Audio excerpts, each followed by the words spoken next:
dis hoe ek klink as ek die trappe geklim het vanoggend terwyl hy verkeer doen. Ons volgende gas, net om te dink, maak my klaar uit asem. Lindsey Parry, afrigter van die Comrades Marathon Vereniging. Good morning. Good morning. Apologies, I introduced you as a lady this morning at 6. We're going to talk to Lindsey. She's going to tell us more about the Comrades. Yeah, that's no problem. I keep telling my daughter that she must be proud she can run like a girl. So, yeah, practice what I preach. So, Lindsey, I can't even imagine myself running the Comrades, but let's just start with you. Just a bit of background, how you became a coach and yourself as an athlete. So I started studying sports science, which eventually became biokinetics at university. But I always knew I was going to end up in sport. I thought I would end up doing it as a professional rather than working with professionals. So, yeah, when I guess partly due to the fun that I had at university and partly just because I wasn't quite fast enough, I ended up coaching, started at around the age of 19 or 20.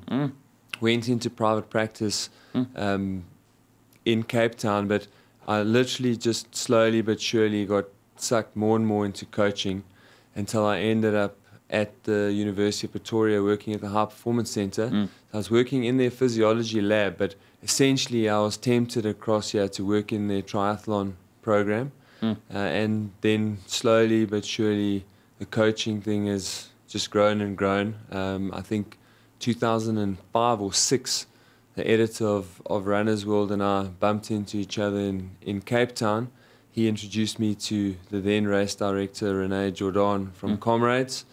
And within a few weeks, I got offered the Comrades gig. So it's been almost 11 years now, I think. Yeah, so I guess I really enjoy the coaching. I enjoy the success that athletes get, whether they're running an 11-hour Comrades or they're winning the Comrades. And so I just find myself spending more and more of my professional time coaching and less of my time involved on the sports science and physiology side. So if you say you're coaching the Comrades, you know, you're like the head coach, is it like the top runners, certain runners, or how does it work? So I have a base of private clientele who I coach one-on-one specifically, but in terms of the Comrades, the official Comrades coach, yes, we put out programs on the Comrades Marathon website, and we go around the country doing road shows for the novices, for the women specifically, but also for the general masses. And really what I'm doing there is trying to help. We have 20,000 people who enter the race. At least half of them would never be able to afford personal coaching anyway. So we're really trying to get to those people, tell them how to train for Comrades, what not to do. I mean, I often find that's the most important thing, is to tell people what you shouldn't be doing so that they can get to Comrades healthy, uninjured, and with a really great chance of getting a medal. Sure. We've got Indri. No. If you just mentioned now, so what to do and what not to do, and I think people are listening and saying, but you know, why do you really need a coach? But I think it's quite necessary. So if you look at the program and the preparation, what's to be done in preparation to a Comrades? So look, I always try and emphasize that you cannot beat consistency. Whatever you're doing, it needs to be applied consistency. And what does that mean in simple terms? It means that we have to do week in, week out, month after month. That's how you prepare for Comrades. It's not about doing an enormous amount of kilometers, but it's about getting out there, doing your 3 to 4 days a week, but making sure that you do those every week over a long period of time.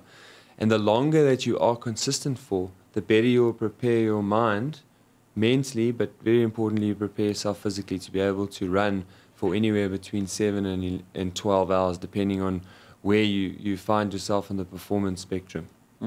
We had a guest about 2 weeks ago, Benny Roo, but they're doing like the 400 kilometers in 4 days and stuff like that, the ultra marathons. But even the Comrades, it's a long way to go. How does it differ for normal marathon? Let's say 21 Ks, like this weekend's 12K. Is it a total different thing? Look, it is, because you are on the move for a really long time. So there's a couple of factors that come into play. Psychology becomes really important. Your nutrition becomes really important. And you know, in a 12K race, as a human being with some general level of fitness, enough fitness to get yourself through the day, you really should be able to run your way to a 12K unless you have some underlying cardiovascular issues. So it is different, and you do need to prepare yourself physically for it. You're not going to pitch up at Comrades. And the rest of the world, 42 kilometers is an enormous achievement. Now, I always tell people, if you're fortunate enough to go overseas and participate in one of these big marathons, whether it's in Europe or in the USA, when you get back to your hotel, literally everybody in the hotel stops what they're doing. They stand up and they give you a standing ovation, because for the average person there, 42 k's is enormous. In South Africa, we use those as training runs for Comrades. For Comrades, so it is a big undertaking. You shouldn't take it lightly. You do need to prepare properly physically for it, but at the same time, a lot of people go completely the other way, and that is why we have so many people that line up with ITB, knee pain, sick, and that is because we do tend to overdo what is necessary, and you can get by with, I don't want to call it a minimum amount of training, but the average person with trying to look after a family that's got a day job really shouldn't be running more than 4, maximum 5 days a week. Sure. Jy is geskakel op die Groot Ontbyt, Groot FM 90.5 kanaal 144 op kyk net. Ons gesels met Lindsey Parry en hy is die afrigter van die Comrades Marathon Vereniging.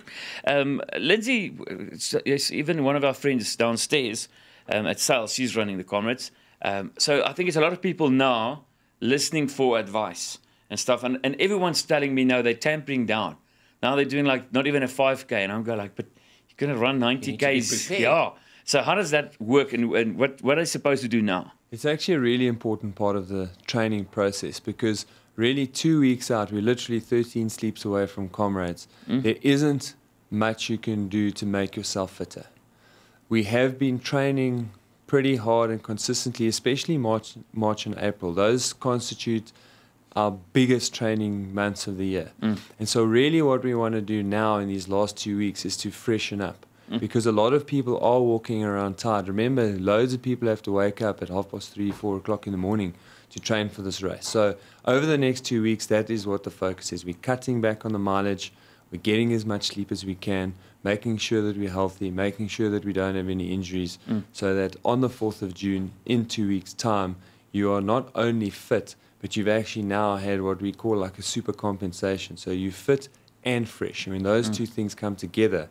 That's when we get so-called peak performance, but really it just means that on the day you're giving yourself the best chance of being successful. If we look at age, what's the best age to run the Comrades? Sometimes we say don't do it too early, if like 19 years old. Or yeah, so look, that I would completely agree with on a couple of levels. So at 19, 20, probably up to around the age of 25 to 28, those are your best years for running fast. And what very people realize is that the faster you are capable of running over 5 and 10 Ks, the faster you will be capable of running over 89 Ks. So there's a direct carryover across all those stages. But also in those early years, we are still physically maturing, we're still mentally maturing, our physiological processes are still maturing. So my personal feeling, and evidence bears this out, is that people become better at long-distance racing the older they get.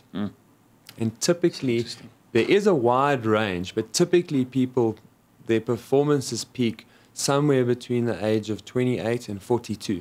So it is a really wide range, but if you go and have a look, last year's top 10, if you have a look at this year's top 10, when the dust has settled, you will see there are 3 or 4 people that are getting gold medals that are in their 40s.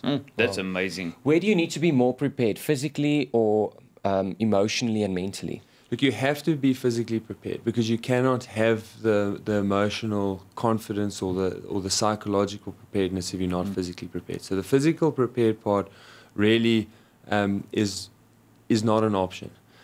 But you have to prepare yourself mentally for the Comrades. So in my own personal Comrades journey, and I can always use that as an example, it was only once I realized that no matter what training I did, how much training I did, whether I changed my program, did more hills or more speed work, it didn't matter how well prepared I was for the race. There comes a time in Comrades, generally it's somewhere around the 60 to 65k mark, that it becomes very uncomfortable, that you are tired, that often you are in a lot of physical, almost pain. Let's call it discomfort.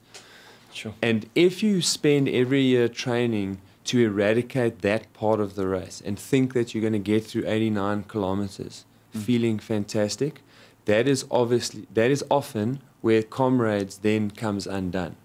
However, if you flip it around and you prepare yourself and say, look, I know that I'm going to be uncomfortable. I know that it's going to get sore. But experience tells me that even in that moment of discomfort, if I remain positive and focused on what I'm doing, after 7 or 8 Ks of actually still churning out the same time, you do start to feel better. And so in that period, I always tell myself over and over again, tired but strong, sore but strong. Like I can still physically feel the strength in my body. It's a whole game the whole time. Exactly. Lindsey, we're out of time, but congratulations. I mean, you're one of the only coaches training 2 female athletes that's won. But I think we'll have you back after the race for just summing it up. And I want to talk about that as well, but we're out of time. But thanks for your time. Thanks very much for having me. Great.